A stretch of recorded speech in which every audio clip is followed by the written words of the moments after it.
Que luz foi essa que Deus criou no primeiro dia, se o sol que ilumina a terra apareceu apenas no quarto dia? De onde veio essa luz?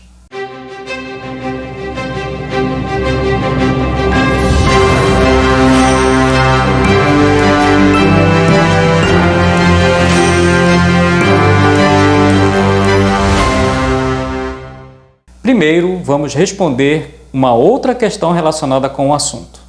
Em Gênesis 1, versículo 2, é descrita a existência de água em estado líquido. Já no verso 3, é quando ocorre a criação da luz. O problema é o seguinte: a água, seja em qualquer estado, depende de fótons para existir. E fótons são partículas que compõem a luz, ou seja, sem fótons não pode haver água. Não existe matéria sem fótons.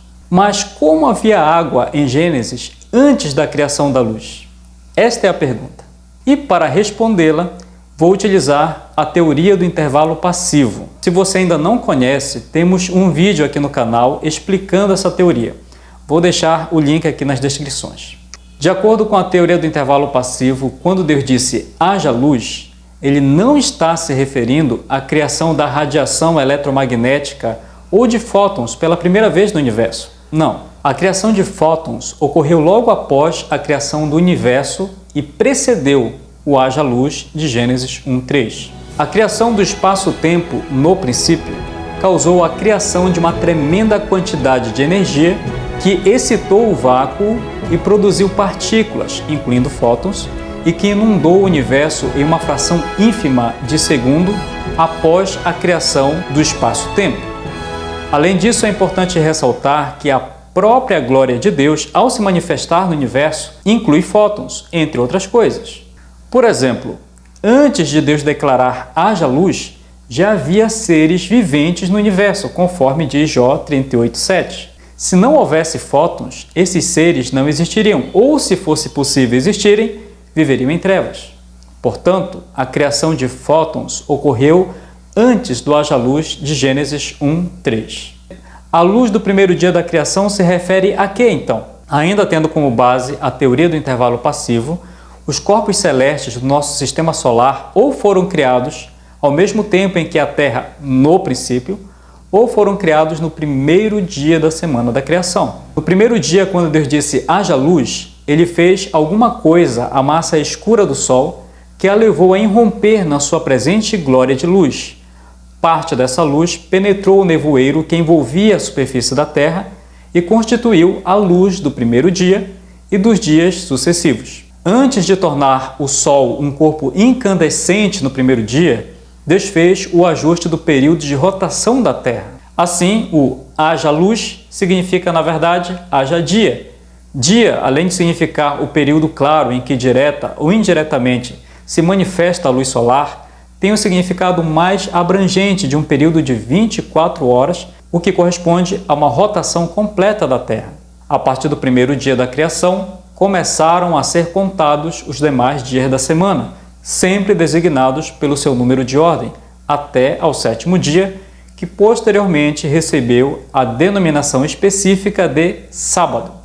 A existência do primeiro dia e a própria conceituação de dia exige desde o princípio a existência de um Sol, em torno do qual a Terra se desloque em seus movimentos de rotação e translação.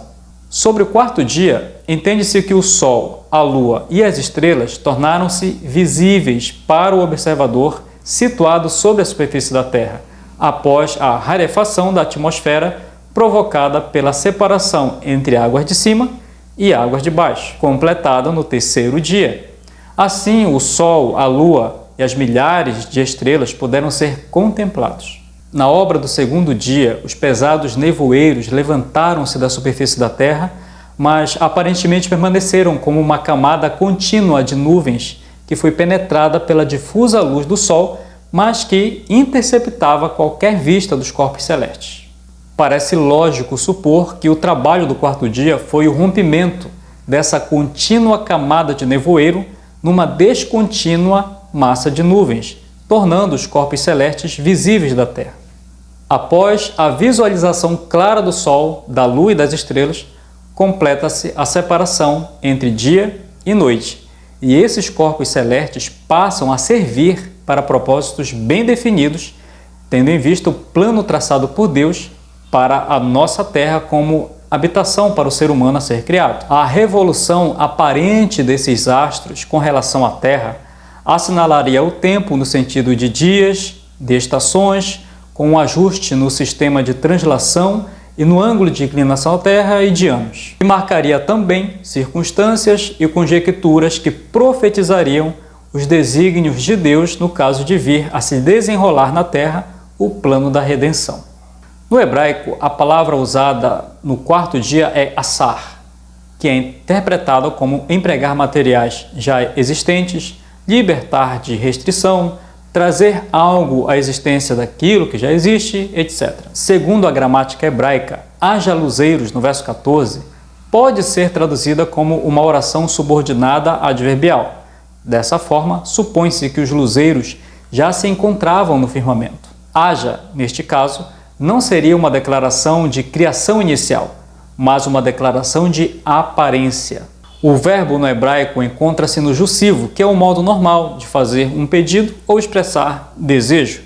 O sentido seria que estejam os luminares na expansão para separar. O texto hebraico ainda permite que a expressão fez os dois grandes luminares, Gênesis 1,16, seja interpretada como já havia feito. Os dois luzeiros, portanto, foram designados para servirem como instrumentos permanentes para a distribuição da luz neste planeta. Em contraste com os deuses solares e lunares dos panteões pagãos, o relato bíblico da criação declara que Deus criou apenas luzeiros anônimos, o luzeiro maior e o luzeiro menor. Assim, Deus ergueu um muro contra a infiltração da adoração ao Sol e à Lua entre seus seguidores. E esse elemento antimitológico enfatiza que Deus está no controle. Ele é o Criador da luz e, em última análise, a sua fonte. Assim, por ser o Criador, somente Ele pode ser adorado.